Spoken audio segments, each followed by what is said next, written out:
1년 1독 성경 읽기 오늘은 27일차입니다. 출애굽기 28장에서 31장까지 우리가 한번 내용도 살펴보고 읽어보도록 하겠습니다. 자, 어제 우리 어떻게 끝났죠? 시내산에서 모세가 성막에 관한 설계도, 그 다음에 그 안에 들어가는 모든 성물도 설계도를 다 받았어요. 글씨로 보면 어려웠는데 완성된 것을 사진으로 보니까 그래도 조금은 이해가 좀 됐었죠. 자, 그렇다면 오늘 이야기는 어떤 이야기일까요? 자, 성막을 다 만들어 놨으면 성막 안에서 제사가 이루어져야 되는데요. 그런 제사를 진행하는 사람이 누군가가 있어야 되지 않겠습니까? 그래서 28장은 모세가 가지고 있던 사역 중에 일부분이에요. 자, 이제 제사장의 사역을 이제 아론에게 하나님께서 넘기시는 그런 내용인데요. 자, 그렇다면 대제사장, 그 다음에 제사장들이 일반 백성들하고 입고 있는 옷이 똑같아서는 안 되겠죠. 그래서 하나님께서 구별되어서 너희는 이 옷을 입어라. 구별된 옷을 내가 너희에게 지어줄 것이다. 반드시 대제사장이나 제사장은 이 옷을 입고 제사를 드려라. 이렇게 하시기 위해서 제사장의 옷은 이렇게 만들어라 하면서 주신 말씀이 오늘 28장인데요. 28장 전체가 제사장의 옷에 대해서 기록을 했어요. 얼마나 중요하면 또 이렇게 했을까요? 이 28장 제사장의 옷이 완전히 또 만들어진 것을 또 우리가 보면서 우리는 한번 이해를 하도록 그렇게 한번 해볼게요. 자, 28장 제사장의 옷. 너는 모세에게 말씀하시는 거죠. 이스라엘 자손 중에서 내 형 아론과 그의 아들들 나답, 아비후, 엘르아살, 이다마를 그와 함께 내게로 나아오게 하여 나를 섬기는 제사장 직분을 행하게 하되, 이제 형 아론을 위해서는 거룩한 옷을 지어서 영화롭게 할지니 그 거룩한 옷은 구별된 옷입니다. 우리도 모든 사역자들, 예수 믿는 하나님의 성도들은 우리도 구별된 영화롭고 아름다운 옷을 입어야 되지 않을까? 우리는 어떤 옷을 입어야 될까요? 그리스도로 옷을 입어야 되겠죠. 이런 생각이 듭니다. 3절에 보면 어떤 사람이 제사장의 옷을 만들 수 있는가? 첫째, 마음에 지혜가 있는 자. 그 다음에 곧 내가 지혜로운 영으로 채운 자들이 아론의 옷을 지어서 그를 거룩하게 하고 내게 제사장 직분을 행하게 할 것이다 하셨죠? 자, 그리고 4절은요. 이제 그들이 지을 옷은 이러하니라. 흉패, 에봇, 겉옷, 반포 속옷, 그 다음에 관, 그 다음에 띠. 그들이 내 형 아론과 그 아들들을 위해서 거룩한 옷을 지어 아론이 내게 제사장 직분을 행하게 하라. 자, 그러면서 5절에는요. 거기에 쓸 것은 이러하다. 금실, 청색, 자색, 홍색 실과 가늘게 꼰 배실이니라. 이런 실들은 지금 성막에서도 이런 실을 써라 하고 하나님께서 정해 주시고 있습니다. 자, 제사장의 옷을 만들 때도 반드시 이런 실을 사용해라. 자, 이제 6절부터 43절까지는 대제사장의 이제 옷인데요. 사진을 보면서 여러분들이 읽어야 이해가 좀 되겠어요. 자, 6절 보면 그들이 금실과 청색, 자색, 홍색 실과 가늘게 꼰 배실로 정교하게 하여 에봇을 짓되 그것에 어깨바지 둘을 달아서 그 두 끝을 이어지게 하고 에봇 위에 매는 띠는, 자, 이것은요. 지금 사진으로 보시면 어깨 위에 있는 그 줄을 지금 말하는 거예요. 조끼 모양으로 되어 있는 그 줄, 그것을 말하고 있는 것입니다. 자, 9절 보니까 호마노 2개를 가져다가 그 위에 이스라엘 아들들의 이름을 새기되 호마노 2개를 어깨 위에다 양쪽에 하나씩 이제 다는 것이에요. 그리고 거기에 그들의 나이대로 6 이름을 한 보석에, 또 이쪽에는 6 이름을 다른 보석에 새기라. 그런데 그 이름도요, 그들의 나이대로, 나이가 많은 순서대로 6명, 6명. 이렇게 이름을 보석에 새겨라 그랬어요. 보석을 새기는 자가 도장에 새김같이 너는 이스라엘 아들들의 이름을 2 보석에 새겨 금태에 물리고 그 2 보석을 에봇의 2 어깨 바지에 붙이라는 거예요. 지금 여러분 보이시죠? 그 어깨 위에 그게 보석이에요. 2 보석. 그리고 이스라엘 아들들의 기념 보석을 삼 때 아론이 여호와 앞에서 그들의 이름을 두 어깨에 메어서 기념하게 되며, 자, 두 어깨에 이스라엘의 12지파를 지금 짊어진 것입니다. 자, 이것만 봐도 예수님께서 온 인류를 위해서 양쪽 어깨에 십자가를 지신 그 모습을 우리가 더 연상하게 되지요. 13절, 너는 금으로 태를 만들고 순금으로 노끈처럼 두 사슬을 닦고 그 따은 사슬을 금태 위에 달지니라. 자, 이렇게 해서 어깨에 있는 에봇을 지금 여러분들이 보신 것입니다. 자, 이제 15절 보면요, 흉패를 보겠어요. 흉패는 어떤 것인가?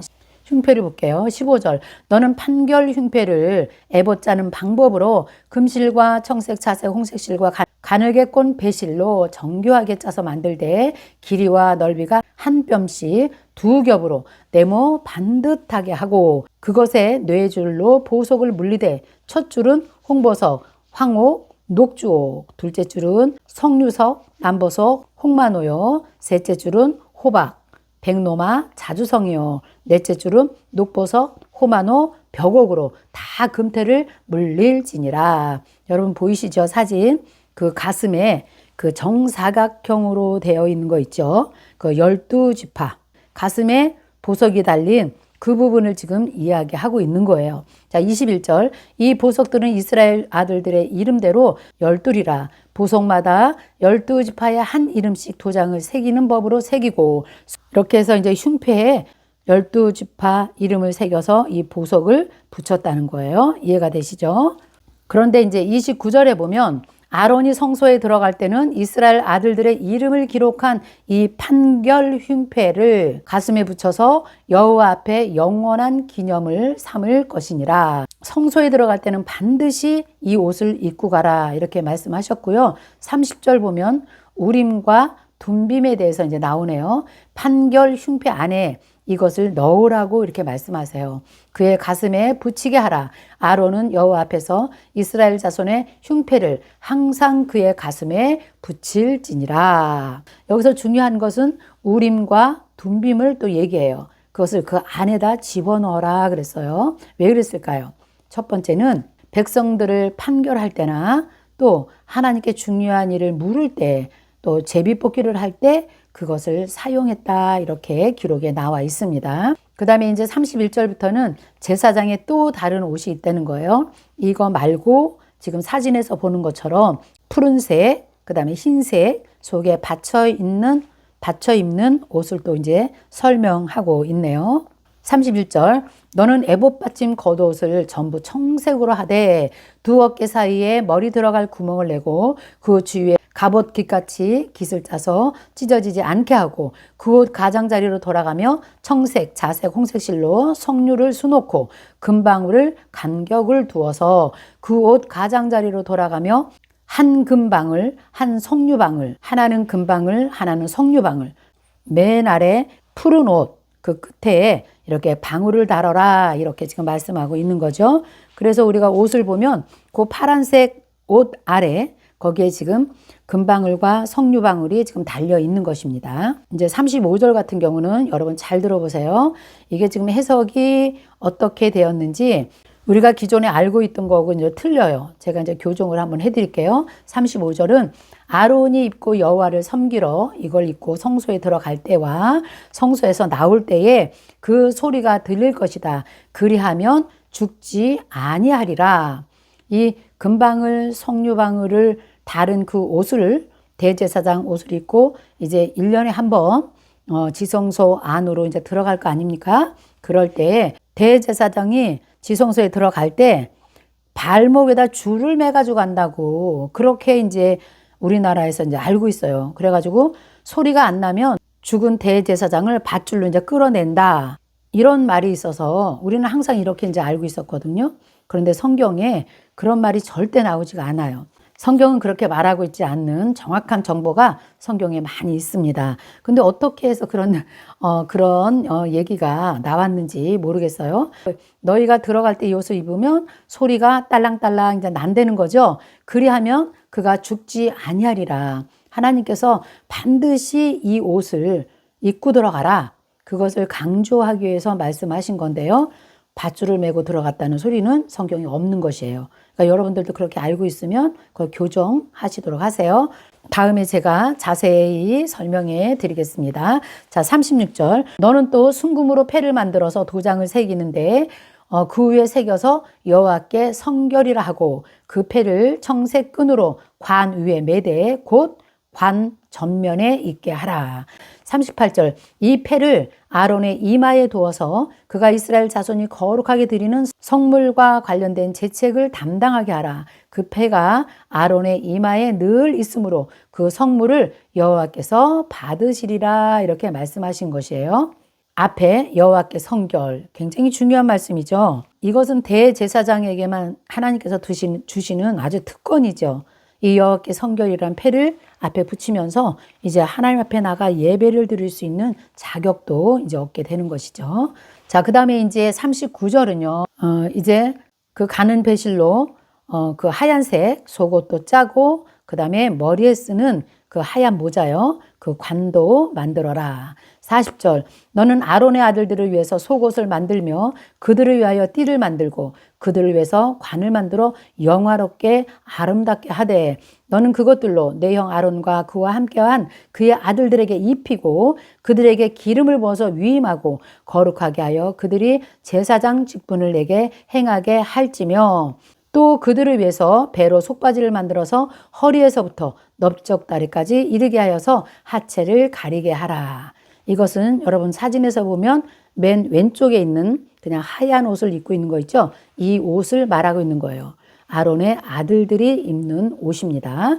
자, 그리고 기름을 부어라 그랬어요. 이제 기름 붓다 나오죠? 기름은 왕이나 선지자나 제사장들에게 기름을 붓잖아요. 이 기름 부음 아주 중요합니다. 이제 앞으로 계속 나와요. 이제 나올 것입니다. 우리가 한번 계속해서 그때 또 보도록 하고요. 그래서 43절. 아론과 그의 아들들이 회막에 들어갈 때에 이제 성소 안에 들어갈 때에 제단에 가까이 하여서 거룩한 곳에서 섬길 때에 그것들을 입어야 되고 죄를 짊어진 채 죽지 아니하리니 그와 그의 후손이 영원히 지킬 규례니라. 이렇게 옷 하나가 얼마나 중요한지 하나님께서 말씀하고 계신 것이에요. 자, 이제 우리 29장 보면은요, 제사장 직분의 위임이에요.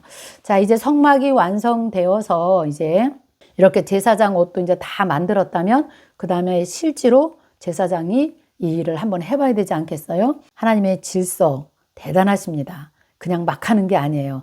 29장은 이제 성막을 다 완성하고 너희가 그 안에 들어가서 제사를 드릴 때에 너희는 이렇게 제사장 위임식을 하라. 그래서 제사장 위임식은 어떻게 할 것인가? 그거에 대한 기록이 29장입니다.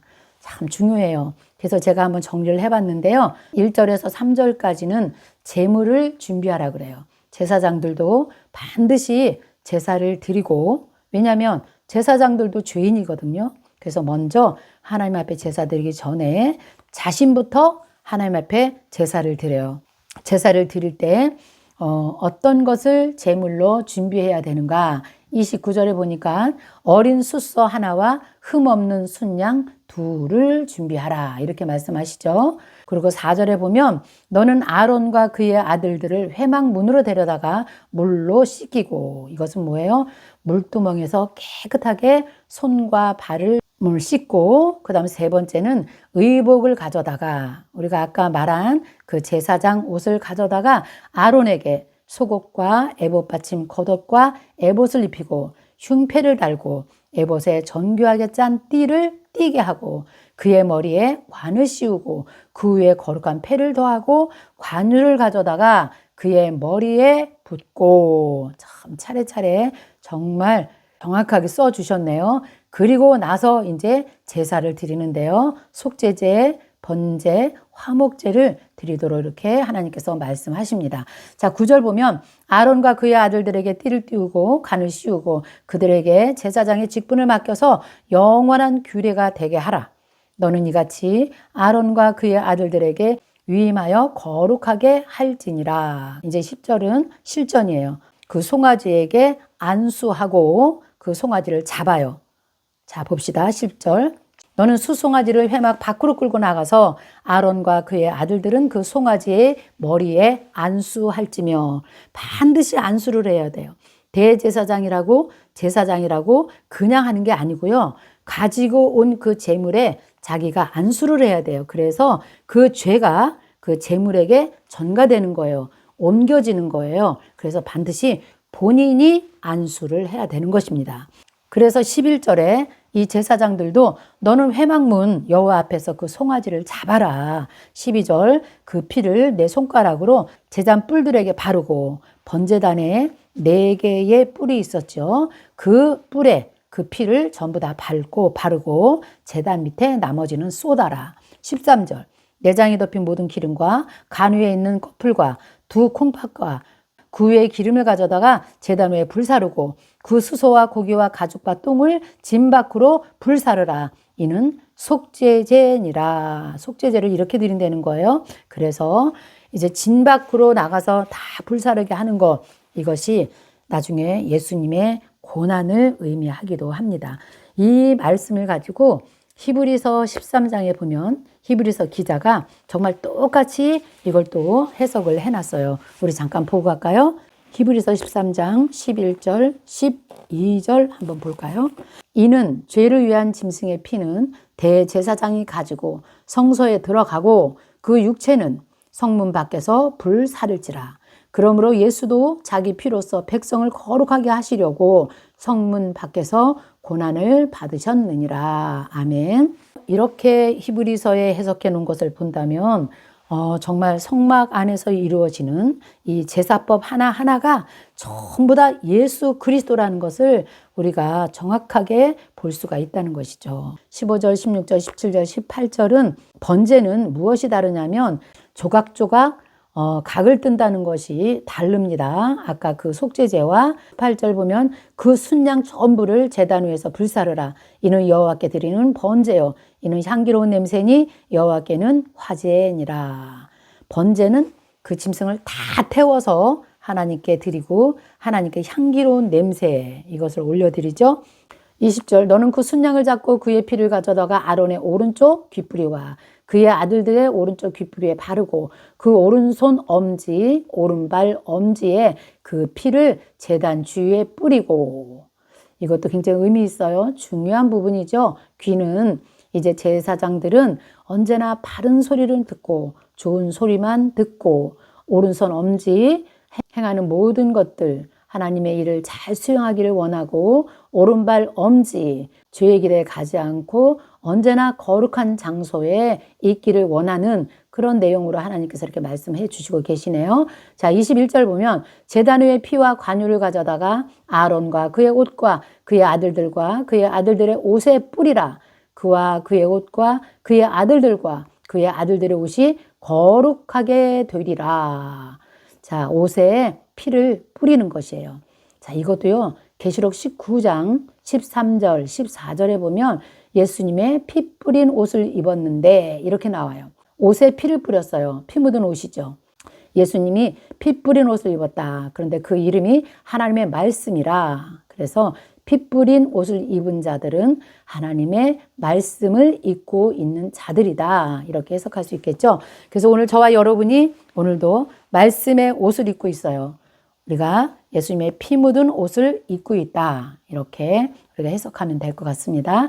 제물로 가져온 것 중에서 제사장의 분깃을 하나님이 정해 주시려고 하십니다. 어떤 것이냐면 27절에 볼게요. 너는 그 흔든 요제물 곧 아론과 아들들의 위임식 순양의 가슴과 넓적다리를 거룩하게 하라. 이는 이스라엘 자손이 아론과 그의 자손에게 돌릴 영원한 분깃이다. 순양의 가슴과 넓적다리는 아론의 자손들 거제물이다. 이렇게 아주 정해주시는 걸 우리가 볼 수 있어요. 그들에게 하나님께서 거제물을 주는 거예요. 그들이 먹고 살 수 있는 거제물을 아예 여기서 딱 정해주시네요. 순양의 가슴과 넓적다리. 자, 그리고 이제 29절은 성의에 대해서 말하고 있는 거예요. 그 제사장, 아론의 그 대제사장의 옷, 그 옷은 이제는 그 후에 아론이 늙어서 이제 하지 못할 때는 아론의 아들들에게 돌릴지니라. 그들이 그것을 입고 기름 부음으로 위임을 받을 것이며 자, 옷을 아버지에게 아론에게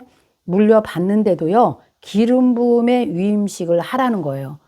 얼마 동안이냐면 30절에 보니까 7일 동안 회막에 들어가서 7일 동안 나오지 못해요. 옷을 위임받는데도 이렇게 아주 법칙을 하나님께서 정해 주시네요. 31절 너는 위임식 순양을 가져다가 거룩한 곳에서 그 고기를 삶고 아론과 그의 아들들은 회막문에서 그 순양의 고기와 광주리에 있는 떡을 먹을지니라. 34절 이렇게 위임식 고기나 떡이 아침까지 남아있으면 그것을 불사를 지니라. 우리가 유월절에서도 먹고 남은 건 다 불사를 하랬죠. 그런 것처럼 여기서도 남는 것은 다 불사를 지라. 이는 거룩한 즉 먹지 못할지니라. 일반 백성들은 먹지 못하는 거예요. 너는 내가 내게 한 모든 명령대로 아론과 그의 아들들에게 그와 같이 하여서 이레 동안 위임식을 행하되 매일 수송아지 하나로 속죄하기 위해서 속죄제를 드리고 또 제단을 위해서 속죄하여 깨끗하게 하고 그것에 기름을 부어서 거룩하게 하라. 너는 이레 동안 제단을 위하여 속죄하고 거룩하게 하라. 그리하면 지극히 거룩한 제단이 되리라. 제단에 접촉하는 모든 것이 거룩하리라. 그래서 여기까지가 제사장의 위임식을 하나님께서 말씀하신 거예요. 이것을 이제 그대로 합니다. 그대로 실제로 해요. 레위기 8장에 가면 대제사장, 제사장의 위임식을 우리가 이제 나중에 공부할 것입니다. 성경은 따로따로 조각조각 있는 게 아니죠. 계속 연결되고 있는 거 여러분들이 느끼시면서 지금 성경을 보시는 거죠. 자, 그 다음에 38절부터는요. 매일매일 드리는 제사. 이것도 하나님이 정해주세요. 그래서 여러분들이 이거는 그냥 읽으시면 돼요. 아침과 저녁에 드리는 제사. 이거를 상번제라고 해요. 이것도 나중에 우리 민수기 때 한번 다시 나오니까 그때 자세히 한번 하도록 할게요. 자, 이제 30장으로 넘어가겠습니다. 자, 30장 보면 분향할 제단을 만들라 그래요. 이거는 분향단이에요.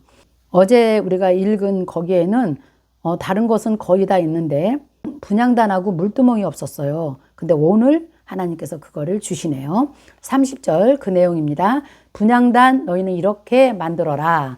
너는 분향할 제단을 만들지니 곧 조각목으로 만들되 언제나 조각목으로요. 그 다음에 그 크기는 길이가 1규빗, 넓이가 1규빗, 네모 반듯하게 하고 높이는 2규빗으로 하며 그 뿔을 그것과 이어지게 하고 어디다 놓으냐면요.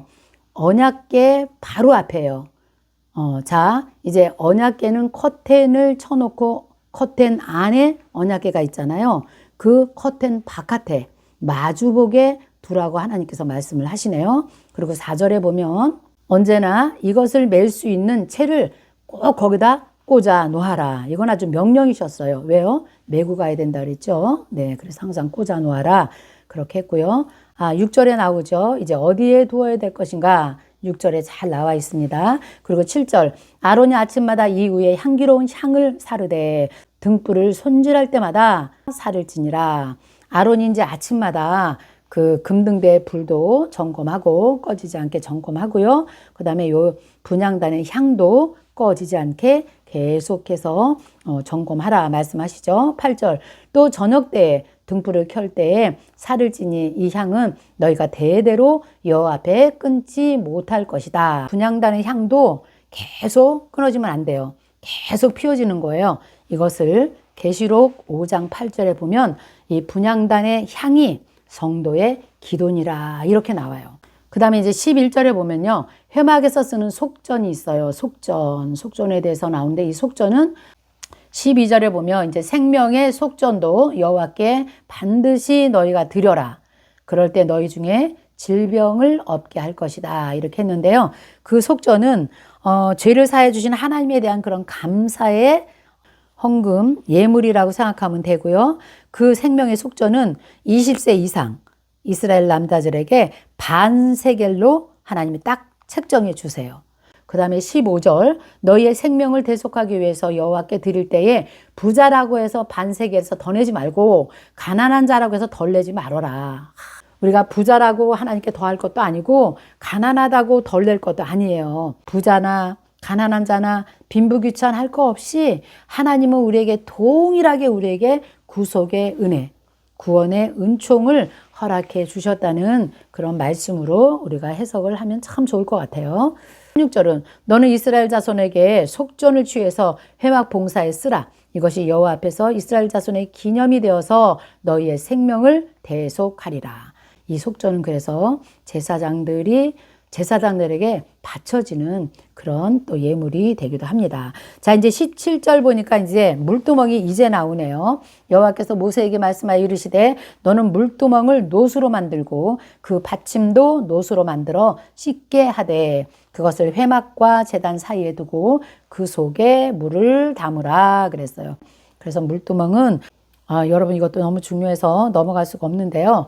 성막에 있는 모든 성물들은 전부 다 사이즈를 하나님께서 크기를 주셨거든요. 그런데 이 물두멍만 사이즈가 없어요.